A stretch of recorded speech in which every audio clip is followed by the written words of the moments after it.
రోడ్లు, రైల్వేల నిర్మాణంతో దేశం మొత్తానికి మధుర నియోజకవర్గం అనుసంధానం అవుతుందని డిప్యూటీ సీఎం మల్లుభట్టి విక్రమార్క అన్నారు. ఖమ్మం జిల్లా మాటూరుపేటలో రహదారి నిర్మాణానికి, ఎర్రుపాలెం మండలం ములుగుమాడులో కట్టలేరు ఆనకట్ట, కాలువల మరమ్మతు పనులకు శంకుస్థాపన చేశారు. రాబోయే రోజుల్లో రోడ్లను పెద్ద ఎత్తున అభివృద్ధి చేస్తామని తెలిపారు. బోనకల్ మండలంలోని సాంఘిక సంక్షేమ శాఖ గురుకుల పాఠశాల, కళాశాల విద్యార్థులకు అమ్మ ఫౌండేషన్ ఆధ్వర్యంలో సైకిళ్లు పంపిణీ చేశారు.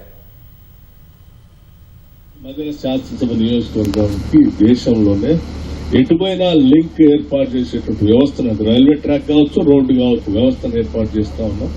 మధురలో ఉన్నటువంటి వాళ్ళంతా ఈ రాబోయే అభివృద్ధిని అందిపుచ్చుకొని ప్రతి కుటుంబం ఎదగాలని చెప్పి నేను మనస్ఫూర్తిగా కోరుకుంటూ ఈ కట్లేరు ప్రాజెక్ట్ తొందరలో పూర్తి చేయాలని ఇక్కడ ఉన్నటువంటి అధికారులు నేను చెప్తా ఉన్నాను. స్పష్టత 1,15,00,000 కుటుంబాలు ఉంటే 1,15,00,000 కుటుంబాలకు అందరికీ 5 లక్షల రూపాయల ప్రమాద బీమా పథకాన్ని మనం జూన్ 2వ తారీఖు నుంచి మొదలు పెడతా ఉన్నాం. జూన్ 2వ తారీఖు నుంచి వచ్చే సంవత్సరం మీకు ఎవ్వరికి బ్రేక్ఫాస్ట్ లేకుండా ఏముంది, ఈ పాఠశాలలో మార్నింగ్ అల్పాహారం, పాలు, రాగి జావ ఇచ్చేటువంటి కార్యక్రమాన్ని ప్రభుత్వం పెడతా ఉందని చెప్పి వాళ్ళు కూడా అభినందించారు.